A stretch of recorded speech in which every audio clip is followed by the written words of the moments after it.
हाय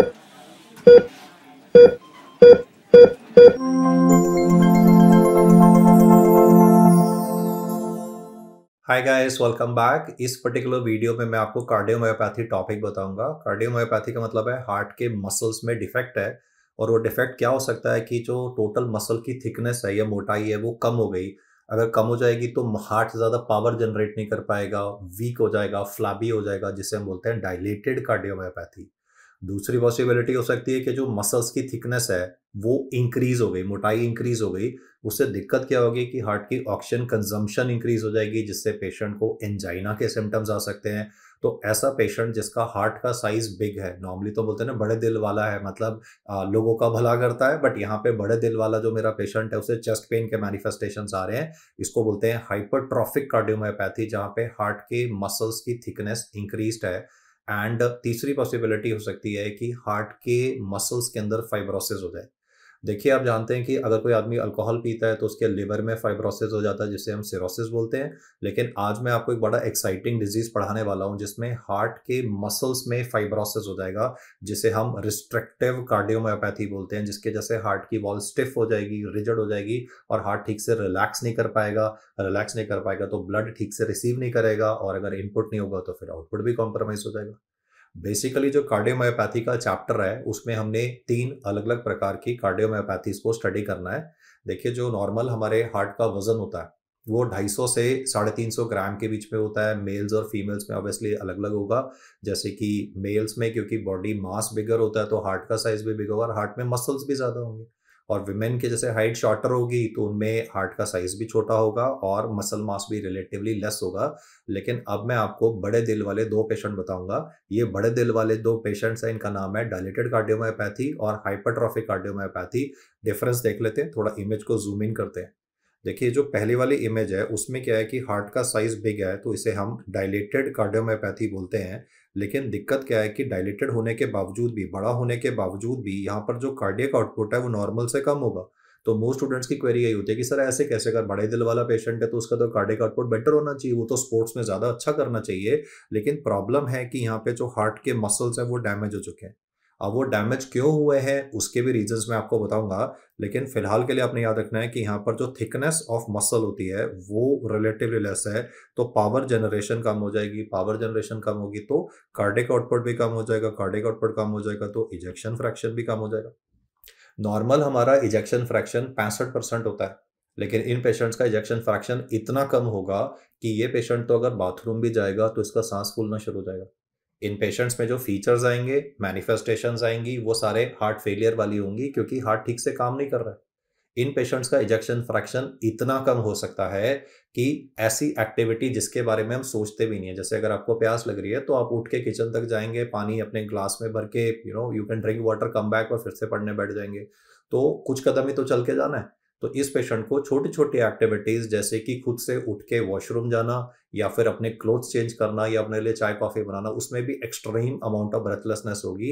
in fact इस बीमारी को समझाने के लिए, डायलेटेड कार्डियोमायोपैथी के लिए मैं एग्जांपल दे सकता हूँ। कुछ साल पहले लॉकडाउन के आसपास की बात है कि बॉम्बे में देयर वाज दिस गर्ल जिसको डायलेटेड कार्डियोमायोपैथी था और उसका इजेक्शन फ्रैक्शन सिर्फ 15% था। क्योंकि 15% इजेक्शन फ्रैक्शन था तो उसे कार्डियक ट्रांसप्लांटेशन एडवाइस किया गया।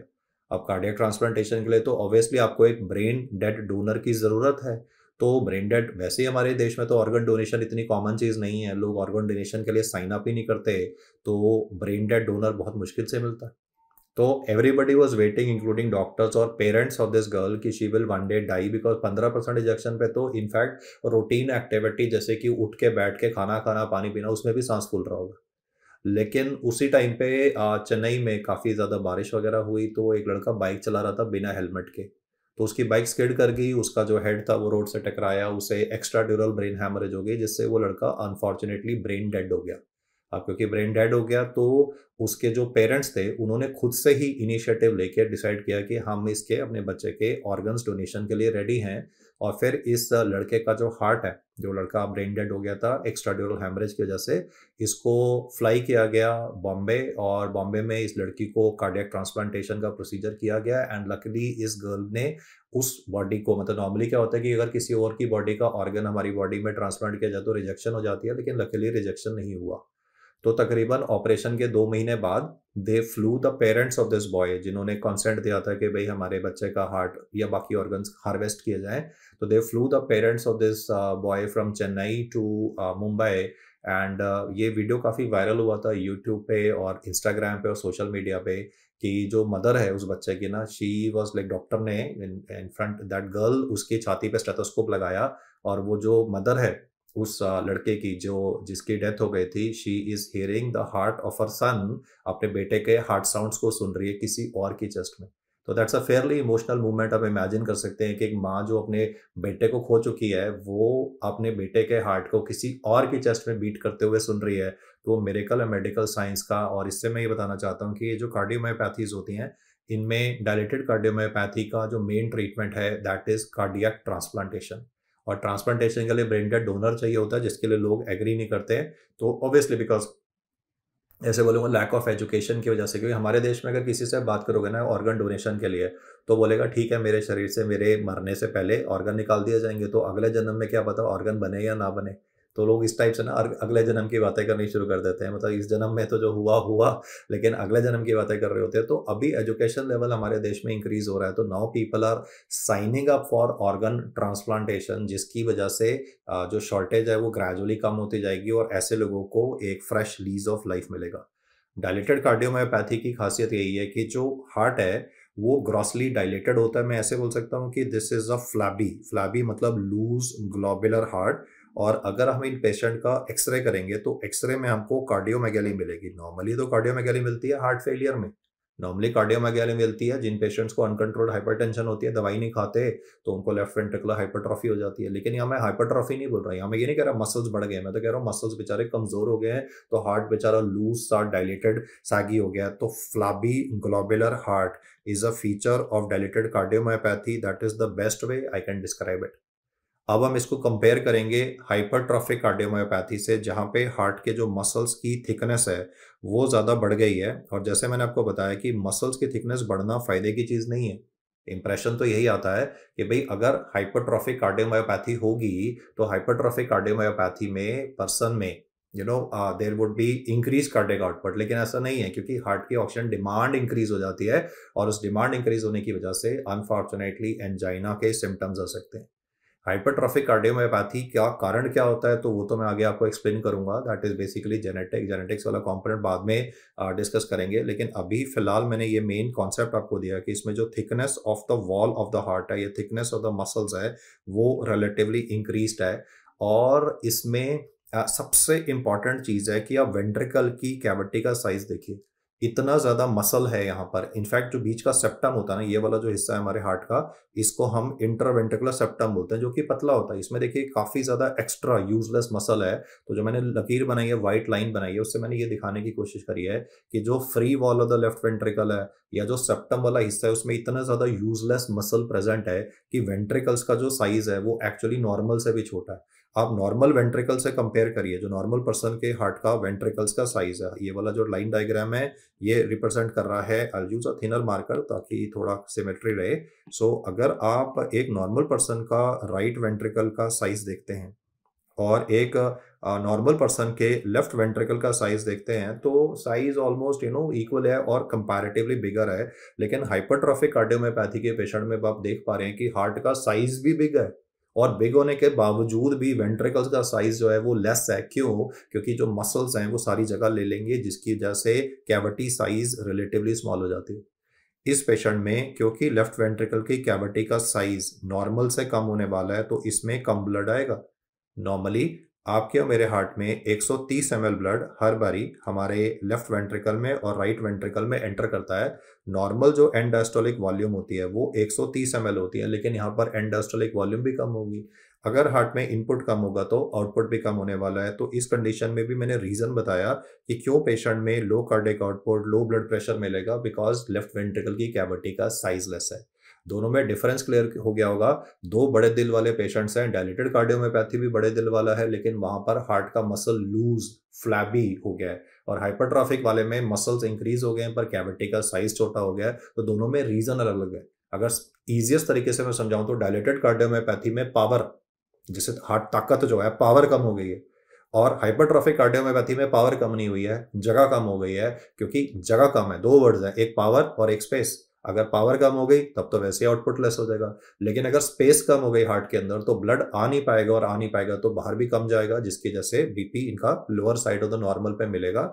इनफैक्ट ये जो वेंट्रिकल है, जो मैंने येलो से मार्किंग करी, वो ऐसा लग रहा है जैसे कि केला केला दैट इज अ बनाना का कट एंड है। सो देयरफॉर जब वो पैथोलॉजी में ये टॉपिक पढ़ते हैं हाइपरट्रॉफिक कार्डियोमायोपैथी, तो पैथोलॉजी में they might even use this word banana shaped cavity of the left ventricle. This banana shaped cavity of the left ventricle is a very classical term, और ये basically क्या represent करता है, तो ये represent करता है कि ये जो डिजीज हम पढ़ रहे हैं ये एक डायस्टोलिक, क्यों डायस्टोलिक बोल रहा हूँ, क्योंकि हार्ट में कम ब्लड आ रहा है। अगर ब्लड हार्ट में कम आएगा तो बाहर भी कम जाएगा, तो ये एक diastolic malfunction of the heart को रिप्रेजेंट करता है।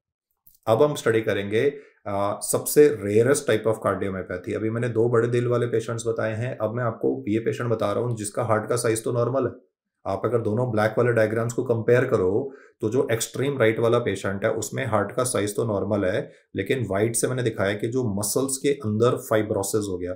जैसे अल्कोहल पीने से लिवर में फैट, पहले फैटी लिवर होता है, फिर फाइब्रोसिस होना शुरू हो जाता है। यहाँ पर फाइब्रोसिस हो रहा है, उसका मैं रीजन भी बताऊंगा, लेकिन अभी बेसिक मैसेज ये है कि अगर हार्ट के मसल्स में फाइब्रोसिस हो जाता है तो उसे रिस्ट्रिक्टिव कार्डियोमायोपैथी बोलते हैं। रिस्ट्रिक्टिव कार्डियोमायोपैथी से क्या होगा कि हार्ट की जो इलास्टिसिटी है, आपका मेरा हार्ट जो है वो इलास्टिक, मतलब इन अ सेंस कि उसमें जब ब्लड जाता है तो वो रिलैक्स कर सकता है, ब्लड को अकोमोडेट कर सकता है, लेकिन अब वो इलास्टिसिटी लूज हो जाएगी तो हार्ट ब्लड को अकोमोडेट नहीं कर पाएगा।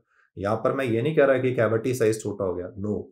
इन hypertrophic cardiomyopathy I was saying कि लेफ्ट वेंट्रिकल का जो कैविटी का साइज है वो लेस हो गया था। यहाँ पे मैं कह रहा हूँ कि जो कैविटी का साइज है वो तो बिल्कुल नॉर्मल है, लेफ्ट वेंट्रिकल और राइट वेंट्रिकल का, पर क्योंकि उनकी वॉल्स में स्टिफनेस प्रेजेंट है, देयरफॉर हार्ट ठीक से रिलैक्स नहीं कर पाएगा। तो ये एक ऐसी बीमारी है जिसमें stiff ventricles in the heart होते हैं, और स्टिफ वेंट्रिकल्स की वजह से क्या होता है कि हार्ट ठीक से रिलैक्स नहीं कर पाता, और रिलैक्स नहीं कर पाएगा तो आउटपुट लेस हो जाता है। अब टोटल मिला के तीन टर्म्स आपने आज समझे।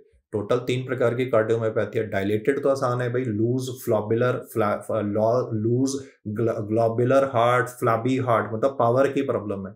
हाइपरट्रॉफिक कार्डियोमायोपैथी में स्पेस की प्रॉब्लम है कि वेंट्रिकल की कैविटी का साइज जो है वो रिलेटिवली लेस हो गया है। और जो रिस्ट्रिक्टिव कार्डियोमायोपैथी होती है उसमें दिक्कत क्या होती है कि स्पेस की प्रॉब्लम नहीं है, उसमें फाइब्रोसिस की वजह से हार्ट में रिजिडिटी है, स्टिफनेस है, जिससे रिलैक्सेशन नहीं हो रही। मैं तीन वर्ड्स फिर से बोलूंगा, एक है पावर की प्रॉब्लम, डायलेटेड कार्डियोमायोपैथी; स्पेस की प्रॉब्लम, हाइपरट्रॉफिक कार्डियोमायोपैथी, जगह नहीं है; और थर्ड है कि हार्ट की वॉल रिजिड हो गई है तो वो ब्लड को अकोमोडेट नहीं कर पा रहा है, दैट इज रिस्ट्रिक्टिव कार्डियोमायोपैथी। इसमें वो पूछ सकता है कि सबसे लेस कॉमन या रेयर टाइप ऑफ कार्डियोमायोपैथी कौन सी है, तो आप बोल देना रिस्ट्रिक्टिव वैरायटी, आर से रेयर और आर से रिस्ट्रिक्टिव कार्डियोमायोपैथी। अगर वो बोलता है कि सबसे कॉमन वाली कार्डियोमायोपैथी कौन सी होती है, तो सबसे कॉमन जो कार्डियोमायोपैथी हमें क्लिनिकल प्रैक्टिस में मिलती है उसका नाम होता है हाइपरट्रॉफिक कार्डियोमायोपैथी। सबसे पहले मैंने यहाँ पर डिफरेंसेस बताए हैं, तीनों में डिफरेंस क्या है। डायलेटेड वाले में वेंट्रिकल की कैविटी का साइज बिग होगा, सुपर बिग होगा, लेकिन कमजोरी है, इस वजह से पावर जनरेट नहीं हो रही। हाइपरट्रॉफिक वाले में मसल ने स्पेस ले ली तो जगह रिलेटिवली कम है, और रिजिड हार्ट जो है, स्टिफ हार्ट है, वो रिस्ट्रिक्टिव कार्डियोमायोपैथी है। और ये फिर से मैंने डायग्राम से दिखाए हैं कि आपको हार्ट का स्पेसिमेन देख के, अगर पोस्ट किसी की डेथ हो गई है पोस्टमार्टम पे स्पेसिमेन देख के हमें आइडिया लग जाता है कि कौन से टाइप ऑफ कार्डियोमायोपैथी प्रेजेंट है। जैसे कि यहाँ देख रहे हैं कि ये तो आप इमेजिन कर सकते हो नॉर्मल वेंट्रिकल है, this is left ventricle, this is the right ventricle, left and right atria, लेकिन इधर ये वेंट्रिकल्स का साइज नॉर्मल से ज्यादा बिग भी दिखाई दे रहा है, तो इसको हम बोल देंगे ये डायलेटेड कार्डियोमायोपैथी। इसके मल्टीपल रीजंस होते हैं, लेकिन अगर ये सेप्टम वाले की थिकनेस बढ़ गई, फ्री वॉल की थिकनेस बढ़ गई और लेफ्ट वेंट्रिकल की कैविटी साइज छोटी है, तो this would be hypertrophic cardiomyopathy. और जो लास्ट वाली है वो तो पैथोलॉजिस्ट अपना स्लाइड जब बनाएगा तो माइक्रोस्कोप में उसे हार्ट के मसल्स के अंदर, यहाँ पर जो मैं वाइट से दिखा रहा हूँ, फाइब्रोसिस दिखाई देगा। ये फाइब्रोसिस वाली कंडीशन को बोलते हैं रिस्ट्रिक्टिव कार्डियोमायोपैथी। बड़ी पेक्यूलियर सी बात है ना भाई, अल्कोहल में फाइब्रोसिस तो हर कोई एग्री कर जाता है, पर हार्ट के मसल में जब मैं फाइब्रोसिस बताता हूँ ना लाइव क्लास में भी, तो स्टूडेंट्स की क्वेरी होती है सर ये कैसे हो गया।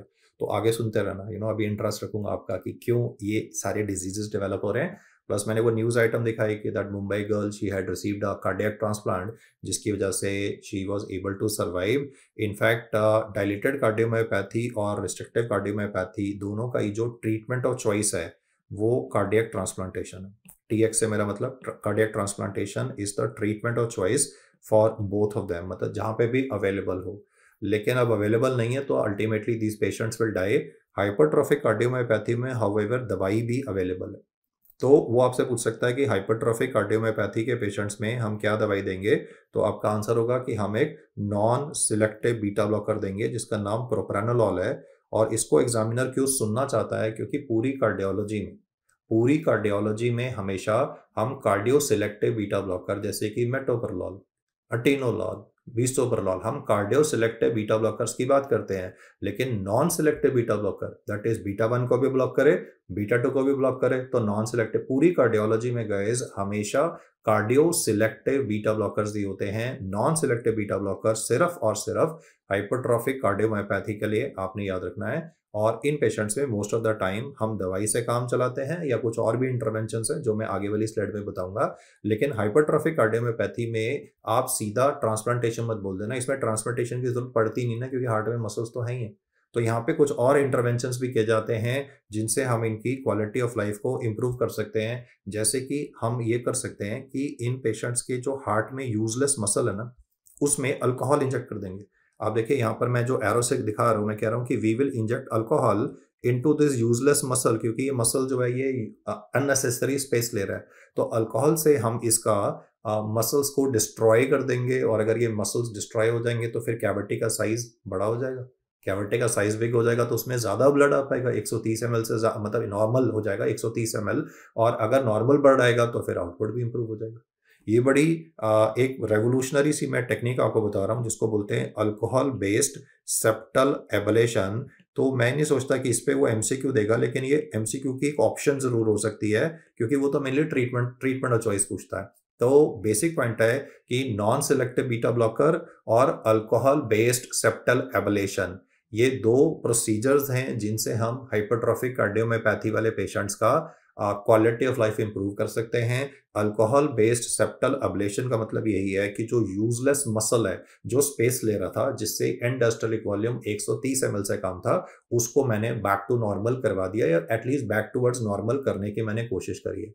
इन पेशेंट्स के हार्ट में सपोज पहले 90 ml ब्लड ही आता था, तो अभी हम उसको 90 ml की जगह पे 100 ml या 110 ml जो भी पॉसिबल हो, पर अगर पहले से कुछ ml भी हम इंक्रीज कर लेते हैं तो इनपुट और आउटपुट दोनों आपस में इंटर रिलेटेड होते हैं। अगर कार्डियक इनपुट इंप्रूव होगा, इनफ्लो इंक्रीज होगा, डायस्टोल इंक्रीज होगा, तो आउटफ्लो मतलब कार्डियक आउटपुट और स्ट्रोक वॉल्यूम और ब्लड प्रेशर की जो वैल्यूज हैं वो रिलेटिवली स्टेबलाइज हो जाएंगी। तो ये स्लाइड री इन्फोर्स कर रहा है जो मैंने पहले हैंड ड्रॉन डायग्राम से दिखाया, उसी को मैंने फिर रूटीन जो टेक्स्ट बुक में जैसे स्कीमेटिक डायग्राम बने होते हैं उसके बेसिस पे एक्सप्लेन किया। अब बारी आती है कि भाई डायलेटेड कार्डियोमायोपैथी होती क्यों है, क्योंकि आपके माइंड में आ रहा होगा कि सर ये तो समझ में आ गया कि इस कंडीशन में एक एनलार्ज्ड ग्लोबुलर हार्ट है, बड़े दिल वाला पेशेंट है, किसी का भला तो नहीं कर रहा है, इसको तो बेचारे को ट्रांसप्लांटेशन की जरूरत पड़ रही है। तो ऐसा क्यों हुआ? तो जी ऐसा इसलिए हुआ क्योंकि जो दुनिया में सबसे बड़ा सोशल इविल है स्मोकिंग के बाद में अल्कोहल। अभी थोड़ी देर पहले तो मैं अल्कोहल से ट्रीटमेंट बता रहा था ना, अल्कोहल बेस्ड सेप्टल एबलेशन से हम कार्डियक मसल को डिस्ट्रॉय कर रहे थे, तो पेशेंट का हार्ट का साइज जो था वेंट्रिकल्स में जो जगह कम थी वो नॉर्मलाइज हो गई थी। इससे ये भी प्रूव होता है कि अगर कोई आदमी लंबे टाइम तक अल्कोहल लेता है तो लिवर में तो डैमेज होता ही है, पैंक्रियाज में तो डैमेज होता ही होता है, अल्कोहल से क्रॉनिक पैंक्रियाटाइटिस भी होता है। तो अल्कोहल से लिवर में डैमेज होता है, पैंक्रियाज में होता है, ये तो आप जानते ही हो। लेकिन अल्कोहल इवन हार्ट को डैमेज करती है और डायलेटेड कार्डियोमायोपैथी करती है। इनफैक्ट बहुत बारी आपने MCQs में ये टर्म पढ़ी होगी, अल्कोहलिक कार्डियोमायोपैथी। अभी आप इसको बेरी बेरी से मिक्सअप मत करना, बेरी बेरी जो होता है वो तो हार्ट फेलियर है, अभी मैं पढ़ा रहा हूँ कि उससे भी ज्यादा beriberi is wet beriberi, जो कि थायामीन की कमी से होता है, वो तो अल्कोहलिक्स में मिलता ही मिलता है, हार्ट फेलियर हो जाता है। लेकिन उस बेरी बेरी के बाद में हार्ट के मसल में जो डैमेज हुआ उससे हार्ट का मसल कमजोर हो जाता है। तो alcoholic cardiomyopathy is one of the leading causes of dilated cardiomyopathy. आपको एज अ नर्सिंग अफसर ये मालूम होना चाहिए कि कौन सा टॉक्सिन डायलेटेड कार्डियोमायोपैथी करता है, आपका आंसर होगा अल्कोहल। दूसरा एग्जाम्पल जो मैं आपको बताऊंगा वो जब मैं बताऊंगा तो आपको रियलाइज होगा कि हाँ ये इस टाइप की बातें मैंने सुनी हुई हैं। कोविड-19 जो था उससे निमोनिया और ARDS तो हुआ, लेकिन बहुत सारे जो कोविड-19 के पेशेंट्स थे उन्हें कोविड-19 मायोकार्डाइटिस हुआ, जिससे वो कोविड के टाइम पे निमोनिया से भी ग्रस्त हुए और उनको हार्ट फेलियर भी हो गया। अब हम उन्हें दोनों से बचा लिए, निमोनिया से भी बचा लिया, हार्ट फेलियर से भी बचा लिया, लेकिन मायोकार्डाइटिस में क्योंकि मसल्स में डैमेज हो चुका है, तो आज से 1 या 2 साल के बाद में इन पेशेंट्स को डायलेटेड कार्डियोमायोपैथी के मैनिफेस्टेशन आने शुरू हो जाएंगे। ये पेशेंट्स क्रॉनिक हार्ट फेलियर में चले जाएंगे। तो बेसिक मैसेज ये है कि हार्ट के मसल में अगर डैमेज हो गया वायरस की वजह से, चाहे वो कोविड-19 की वजह से हो, चाहे वो कॉक्सैकी बी वायरस की वजह से हो, बेसिक पॉइंट मेरा यही है कि कभी भी मायोकार्डाइटिस हुआ तो मायोकार्डाइटिस वाले मरीज में मसल्स में डैमेज के रहते, क्योंकि एक्यूट एक्यूट जो पल्मोनरी एडीमा हुआ, जो एक्यूट हार्ट फेलियर है, उससे तो बचा लोगे, वो तो कोई दिक्कत नहीं है। निमोनिया हम कोविड का मैनेजमेंट जानते हैं, हम हार्ट फेलियर का मैनेजमेंट जानते हैं। एक्यूट हार्ट फेलियर का ट्रीटमेंट होता है एलएमएनओपी, मैंने अलग से डिस्कस किया हुआ है। लासिक्स हो गया, मॉर्फिन हो गया, नाइट्रेट्स, ऑक्सीजन पोजीशनिंग। तो yes, we will be able to save the patient out of acute heart failure. लेकिन इन्हीं पेशेंट्स में आने वाले टाइम में क्रॉनिक हार्ट फेलियर, क्योंकि मसल्स में डैमेज हो जाएगा, तो मैनिफेस्टेशन आनी शुरू हो जाती है। और तीसरा जो कारण है, ये पीडियाट्रिक्स है। पीडियाट्रिक्स में आप एक बीमारी पढ़ते हो जिसका नाम होता है डुशनीज मस्कुलर डिस्ट्रॉफी। डुशनीज मस्कुलर डिस्ट्रॉफी के जो बच्चे हैं, उन्हें वो व्हील चेयर बाउंड हो जाते हैं। उनमें डिस्ट्रोफिन जो मसल होता है, डिस्ट्रोफिन जो प्रोटीन होता है स्केलेटल मसल्स में, उसकी खराबी होती है। इन बच्चों में हम गावर साइन के बारे में पढ़ते हैं, मैंने इसको अलग से डिस्कस भी किया हुआ है न्यूरोलॉजी वाले सेक्शन में। लेकिन आज मैं बेसिकली आपको ये बताना चाहता हूँ कि डुशनीज मस्कुलर डिस्ट्रॉफी के पेशेंट में जहाँ पे डिस्ट्रोफिन प्रोटीन एब्सेंट होता है, उनमें स्केलेटल मसल्स की तो कमजोरी होती ही है, जिससे ये पेशेंट व्हील चेयर बाउंड हो जाते हैं। ये खुद से उठ के चल नहीं पाएंगे, रूटीन एक्टिविटीज नहीं कर पाएंगे। लेकिन इन बच्चों में स्केलेटल मसल्स के साथ साथ में इवन कार्डियक मसल्स में भी कमजोरी आ जाती है। तो देयरफॉर डुशनीज मस्कुलर डिस्ट्रॉफी के जो पेशेंट्स हैं, अगर उसमें आपसे पूछा जाए कि इस बच्चे की डेथ क्यों होगी, इसमें तो प्रॉब्लम स्केलेटल मसल्स की है, तो स्केलेटल मसल्स में तो प्रॉब्लम है ही, लेकिन इवन कार्डियक मसल में प्रॉब्लम है। तो इन पेशेंट्स में जो डेथ होती है वो हार्ट फेलियर से होती है। और वो हार्ट फेलियर क्यों होता है? क्योंकि उन्हें डायलेटेड कार्डियोमायोपैथी हो जाती है। तो आपने डी अल्फाबेट से याद करना है, डी से डुशनीज मस्कुलर डिस्ट्रॉफी, इसमें भी डायलेटेड कार्डियोमायोपैथी मिलती है। ये एक ऐसी बीमारी है जिसमें स्केलेटल मसल्स में भी वीकनेस है और साथ में कार्डियक मसल्स में भी वीकनेस प्रेजेंट होगी। तो 3 कारण हैं डायलेटेड कार्डियोमायोपैथी के, that would be alcohol intake on long term basis, complication और सिक्वेले ऑफ कोविड-19 मायोकार्डाइटिस, जिसमें मसल्स में इन्फ्लेमेशन था। लेकिन इन्फ्लेमेशन तो आपने इनिशियली तो मैनेज करके हार्ट फेलियर से बाहर निकाल लिया, लेकिन जो डैमेज हो गया वो डैमेज तो इरिवर्सिबल है ना। हार्ट के मसल में डैमेज हो जाए यार, वो इरिवर्सिबल चीज है। और फिर मैंने एक जेनेटिक बीमारी बताई जो कि सिर्फ बॉयज में मिलती है। आप जानते हैं डुशनीज मस्कुलर डिस्ट्रॉफी की खासियत ही यही है कि इसमें ये जो जितनी भी एक्स लिंक्ड रिसेसिव बीमारियां होती हैं, जितनी भी एक्स लिंक्ड रिसेसिव बीमारियां होती हैं, वो सारे के सारे डिजीजेस में हम ये देखते हैं कि boys will suffer from the disease and women will be carrier, they will be transmitting the disease to the next generation. तो ये 3 कारण हो गए डायलेटेड कार्डियोमायोपैथी के। अब आते हैं कि भाई हाइपरट्रॉफिक कार्डियोमायोपैथी क्यों होती है। तो हाइपरट्रॉफिक कार्डियोमायोपैथी का भी जो कारण है वो जेनेटिक है। और अगर वो आपसे पूछेगा कि मेन रीजन क्या है, तो आप बोलना the leading reason for hypertrophic cardiomyopathy is autosomal dominant pattern of inheritance. It is autosomal dominant. आप जानते हैं हमारी बॉडी में 46 टोटल क्रोमोसोम होते हैं, 23 पेयर ऑफ क्रोमोसोम्स होते हैं। तो अगर क्रोमोसोम 14 का डिफेक्ट होगा, अगर क्रोमोसोम 14 का डिफेक्ट होगा, तो ये हाइपरट्रॉफिक कार्डियोमायोपैथी पेशेंट्स में डेवलप होती है। तो therefore hypertrophic cardiomyopathy is genetic in origin. और क्योंकि ये जेनेटिक होती है, तो देयरफॉर पॉजिटिव फैमिली हिस्ट्री आपको मिलेगी कि ब्रदर को है तो सिस्टर को भी होगा, सिस्टर को मैनिफेस्टेशन है तो फादर को भी होगा। तो ये जनरेशन बाय जनरेशन, जैसे ग्रैंडफादर को है तो फादर को भी होगा, फादर को है तो ग्रैंडसन को भी होगा। तो जेनेटिक रीजन रहते हैं। और अगर रिस्ट्रिक्टिव कार्डियोमायोपैथी है, तो रिस्ट्रिक्टिव कार्डियोमायोपैथी का जो लीडिंग रीजन होता है वो होता है रेडिएशन टू द चेस्ट। अब पेशेंट को रेडिएशन क्यों मिली भाई, रेडिएशन क्यों दी गई? तो रेडिएशन इस वजह से दी गई बिकॉज इस पेशेंट को, लेट मी से, ब्रेस्ट कैंसर का रेकरेंस हो गया। सपोज एक लेडी है, उसे ब्रेस्ट कैंसर का रेकरेंस हो गया। ब्रेस्ट कैंसर जब पहली बार होता है तब तो ऑपरेशन करके निकाल देते हैं, जिससे हम पढ़ते हैं मॉडिफाइड रेडिकल मैस्टेक्टमी, जो आप सर्जरी में भी पढ़ेंगे। लेकिन अगर ब्रेस्ट कैंसर दोबारा से हो जाए, अगर ब्रेस्ट कैंसर का रेकरेंस हो जाए, तो तब इन पर्सन्स में there would be damage to the cardiac muscle. हम देखो पेशेंट का फायदा कर रहे थे, हम रेडिएशन देके कैंसर के सेल को मार रहे थे, तो कैंसर का सेल तो मार देंगे, उसमें कोई दिक्कत नहीं है। लेकिन साथ में प्रॉब्लम क्या होगी कि रेडिएशन देने से हार्ट के मसल में डैमेज हो जाएगा, जिससे फाइब्रोसिस हो जाएगा और उससे रिस्ट्रिक्टिव कार्डियोमायोपैथी डेवलप हो जाती है। या रेडिएशन का एक और एग्जांपल बोलता हूँ, जैसे ये बीमारी आपने पढ़ी होगी हॉजकिंस लिम्फोमा। इसमें क्या होता है कि जो लिम्फ नोड्स होते हैं, वो लिम्फ नोड्स का जो साइज होता है वो रिलेटिवली बिगर हो जाता है। तो हॉजकिंस लिम्फोमा के जो मेरे पेशेंट्स हैं हॉजकिंस लिम्फोमा के जो मेरे पेशेंट्स हैं, उनके इलाज के लिए कीमोथेरेपी तो देते ही हैं, लेकिन कीमोथेरेपी के साथ में हम रेडिएशन भी देते हैं। अब हिंदी में तो हम पेशेंट को बोलेंगे भाई सिकाई करेंगे, बट वो वैसी वाली सिकाई नहीं है ना कि बैक पेन है तो सिकाई कर रहे हैं। यहाँ पे तो हम प्रॉपर जो न्यूक्लियर न्यूक्लियर रेडिएशन होती है वो दे रहे हैं, ताकि हम कैंसर के सेल्स को किल कर पाएँ। तो लिम्फ नोड्स में जो कैंसर वाले सेल्स हैं वो किल हो जाएंगे, लिम्फ नोड्स रिग्रेस कर जाएंगे, पेशेंट के सिम्पटम्स रिजॉल्व हो जाएंगे, पेशेंट सर्वाइव भी कर जाएगा। तो अच्छी बात थी कि हमने कैंसर को ट्रीट कर लिया रेडिएशन से। पर बुरी बात क्या हुई कि कभी भी कोई प्रोसेस करते हैं तो उसका साइड इफेक्ट भी होता है, और साइड इफेक्ट ये होता है कि भाई हार्ट की वॉल में फाइब्रोसिस हो जाता है, जिसे रिस्ट्रिक्टिव कार्डियोमायोपैथी बोलते हैं। सो आर से रिस्ट्रिक्टिव कार्डियोमायोपैथी ये सबसे रेयरेस्ट टाइप ऑफ कार्डियोमायोपैथी होती है, और इसका जो लीडिंग रीजन रहता है, उसका leading reason radiation to the chest रहता है। सो नेक्स्ट हम बात करेंगे डायलेटेड कार्डियोमायोपैथी के फीचर्स की, और सवाल में जो सबसे इंपॉर्टेंट वर्ड लिखा होगा जिससे आपको पता चलता है कि ये डायलेटेड कार्डियोमायोपैथी है, दैट वुड बी डाइक्रोटिक पल्स। अब सवाल ये उठता है कि भाई ये डाइक्रोटिक पल्स होती क्या है। तो देखिए, आप नॉर्मल आदमी की अगर पल्स चेक करोगे तो पल्स आपको सिस्टोल में ही फील होती है। भाई हार्ट हमारा सिस्टोल में कॉन्ट्रैक्ट करता है तो पल्स सिस्टोल में फील होती है। डायस्टोल मतलब हार्ट रिलैक्स करता है तो उस टाइम पे तो पल्स महसूस नहीं होती। भाई हर बार हमारी पल्स सिस्टोल में ही महसूस होती है। लेकिन डाइक्रोटिक में डाई वर्ड का मतलब है कि एक ट्वाइस बीटिंग पल्स है।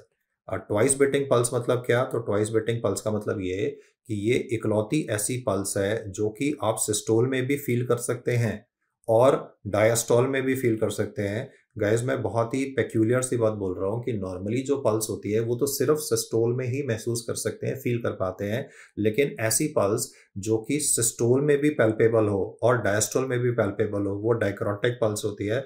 और वो लूज ग्लोबुलर फ्लैबी हार्ट वाली कंडीशन डायलेटेड कार्डियोमायोपैथी में मिलती है।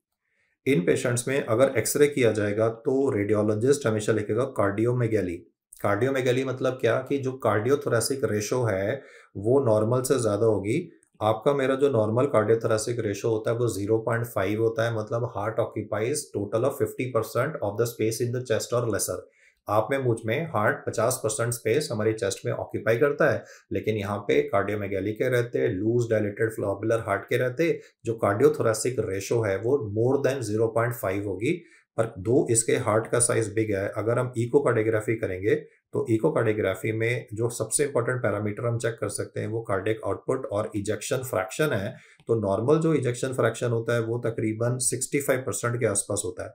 Heart is the most efficient machine, लेकिन इन पेशेंट्स में जो इजेक्शन फ्रैक्शन है वो आपको सब्सटैंशियली रिड्यूस्ड मिलेगा। इतना रिड्यूस मिलेगा कि कुछ वजन उठा के चलना तो बहुत बड़ी बात है, ये तो अपनी बॉडी का वजन उठा के बाथरूम तक हुआ है, routine day to day activity कर ले, वही मोर देन सफिशिएंट है। अब क्योंकि ये डैमेज्ड हार्ट है तो हार्ट ठीक से कॉन्ट्रैक्ट नहीं कर पाएगा। जब भी हार्ट कॉन्ट्रैक्ट नहीं करता तो ब्लड का स्टैसिस हो जाता है, और जब भी ब्लड का स्टैसिस होगा तो उसकी वजह से क्लॉट्स बन जाएंगे। There would be formation of clots in the ventricles. और क्योंकि हार्ट में वेंट्रिकल्स में क्लॉट बन जाते हैं, क्योंकि हार्ट में वेंट्रिकल्स में क्लॉट्स बन जाते हैं, इसलिए इस पेशेंट में स्ट्रोक होने के जो चांसेस हैं वो सब्सटैंशियली इंक्रीज हो जाते हैं। मैं फिर से एक्सप्लेन करना चाहता हूँ इस वाले पॉइंट को, क्योंकि ये डैमेज्ड हार्ट है तो ये नॉर्मल कॉन्ट्रैक्ट नहीं कर पाएगा, इसकी जो ताकत है वो लेस है। जब भी हार्ट वीकली कॉन्ट्रैक्ट करेगा तो ब्लड की जो मूवमेंट है वो भी स्लो होगी। ब्लड एक कांस्टेंट मोशन में रहना चाहिए, ब्लड एक कांस्टेंट वेलोसिटी से मूव करना चाहिए। अगर ब्लड की फ्लो बॉडी में स्लो हो जाए तो स्टासिस मतलब फ्लो ऑफ ब्लड जो है, फ्लो जो है वो स्लो हो गया, और स्टासिस की वजह से क्लॉटिंग साइकिल इनिशिएट हो जाती है। अब अगर क्लॉट्स बन गए हार्ट में, एट्रिया में बन सकते हैं, वेंट्रिकल्स में बन सकते हैं, दोनों में बन सकते हैं। अगर उनमें से एक भी क्लॉट कैरोटिड आर्टरी में गया, ब्रेन में गया, तो पर्सन को स्ट्रोक होने के जो चांसेस हैं वो सब्सटैंशियली इंक्रीज हो जाते हैं। देयरफॉर इन पर्सन्स में हमें anticoagulant anti clotting drugs, oral anti clotting drugs जैसे कि वारफेरिन लिखना पड़ता है। इन पेशेंट्स के हार्ट में प्रॉब्लम्स देखिए, हार्ट क्योंकि कमजोर है, इजेक्शन फ्रैक्शन रिड्यूस्ड है, क्योंकि हार्ट ठीक से काम नहीं करेगा तो कंजेशन लंग्स में हो जाएगी, तो पल्मोनरी एडीमा होगा, सांस फूल रहा है। क्योंकि हार्ट ठीक से काम नहीं करेगा तो pooling of blood in the peripheries हो जाएगी। भाई जब भी हार्ट काम नहीं करता, लेफ्ट साइड काम नहीं करता, तो हार्ट तो लेफ्ट वेंट्रिकल फेलियर से पल्मोनरी एडीमा हो जाता है। और right side of the heart ठीक से काम नहीं करेगा तो पीडल एडीमा के मैनिफेस्टेशंस आ जाएंगे। तो पल्मोनरी एडीमा, पीडल एडीमा, ये दोनों फीचर्स हैं कि हार्ट की फंक्शनिंग प्रॉब्लम है। और साथ साथ में एडिशनल मैंने बोला कि जो स्ट्रोक का रिस्क है वो भी इन पेशेंट्स में सब्सटैंशियली इंक्रीज होगा। More over and above this, क्योंकि हार्ट में स्ट्रक्चरल डैमेज है, तो स्ट्रक्चरल डैमेज की वजह से एबनॉर्मल करंट्स के रहते इन पेशेंट्स में एरिथमियाज का जो रिस्क है वो भी इंक्रीज हो जाता है। इन पेशेंट्स को एट्रियल फिब्रिलेशन हो सकती है क्योंकि एट्रिया भी डायलेटेड है। इन पेशेंट्स को वेंट्रिकुलर फिब्रिलेशन हो सकती है क्योंकि वेंट्रिकल्स भी डायलेटेड है। तो आप देखिए कितनी सारी प्रॉब्लम्स आ रही हैं। पहले तो हार्ट की पावर की प्रॉब्लम मैंने सिर्फ बताई थी, लेकिन अभी पावर के सिवा, क्योंकि पावर कम है तो स्टासिस ऑफ ब्लड की वजह से, ब्लड की मूवमेंट स्लो होने की वजह से क्लॉट्स बन रहे हैं, तो स्ट्रोक। और अभी तो ये क्लॉट मैंने बोला ब्रेन में गया, चांस की बात है क्लॉट ब्रेन में ना जाके वो डिसेंडिंग एओर्टा से इलियक आर्टरी, फेमोरल आर्टरी में चला गया तो पर्सन को गैंग्रीन तक हो सकता है, डिजिटल गैंग्रीन के फीचर्स आ सकते हैं। प्लस इलेक्ट्रिकल प्रॉब्लम्स आ जाती हैं, मैकेनिकल प्रॉब्लम भी है, क्लॉट्स की प्रॉब्लम भी है, और साथ में रिदम डिसऑर्डर आ सकता है जैसे कि एट्रियल फिब्रिलेशन, वेंट्रिकुलर फिब्रिलेशन, क्योंकि कभी भी स्ट्रक्चरल डैमेज हो हार्ट में, कभी भी वेंट्रिकल्स डायलेटेड हो जाएं, ये जितने भी एरिथमियाज हैं सारे के सारे एरिथमियाज में, सारे के सारे कार्डियोमायोपैथीज में एरिथमियाज का रिस्क रहता है। और सारे प्रकार के एरिथमियाज हो सकते हैं, एट्रियल भी, वेंट्रिकुलर भी। मैं फिर से रिपीट कर रहा हूँ, क्योंकि कार्डियोमायोपैथी के जो पेशेंट्स हैं उनमें हार्ट के मसल्स में प्रॉब्लम है और मसल्स के अंदर कंडक्शन सिस्टम भी होता है, तो कंडक्शन सिस्टम भी ठीक से फंक्शन नहीं कर पाएगा जिससे एरिथमियाज क्रिएट हो जाते हैं। और ऐसा नहीं कि एक बार होगा, बार बार हो सकता है। देयरफॉर इन पेशेंट्स में डेथ के मल्टीपल रीजन होंगे। लो कार्डियक आउटपुट हो सकता है, स्ट्रोक की वजह से डेथ हो सकती है, और एरिथमियाज की वजह से बीपी इन पेशेंट्स का क्रैश कर सकता है। इसके अलावा जैसे कि यहाँ पे मैं क्लिनिकली बोल सकता हूँ कि ये एक अल्कोहलिक है, ये पार्टी में गया तो इसकी वाइफ ने इसको मना किया हुआ है कि बिल्कुल, मतलब डॉक्टर ने तो बोला ही हुआ है कि भाई नहीं पीना है, इसकी वाइफ ने भी बोला बिल्कुल नहीं पीना है, उसके फ्रेंड से बोला चलो पीते हैं। अब अल्कोहलिक है, अपने आप को रोक तो पाएगा नहीं, तो ये एक मैरिज पार्टी में गया जहाँ पे फ्री पे मिल रही थी, और इंडियंस को आपको पता ही है जब फ्री में मिलती है तो खूब पीते हैं। तो ये अल्कोहलिक ने बिंज ड्रिंकिंग किया, और बिंज ड्रिंकिंग के बाद में इस पर्सन की वहीं पार्टी में डेथ हो गई। इस टाइप की जो पॉसिबिलिटी है जहां पर एक अल्कोहलिक ने इतना पिया, अल्कोहल से अल्कोहल पीने से, पिए उसने 2 ही ड्रिंक थे, 3 ड्रिंक थे, ऐसा नहीं कि अल्कोहल का लेवल बहुत ज्यादा था इसलिए वो उसके डेथ हो गई। अल्कोहल का जब लेवल ब्लड में बढ़ा तो वेगस नर्व को सप्रेस कर देती है, और जब वेगस नर्व सप्रेस हो जाएगी तो जो एरिथमियाज हैं उनमें fast beating of the heart के रहते बीपी क्रैश कर जाएगा और इस पर्सन की डेथ हो जाती है।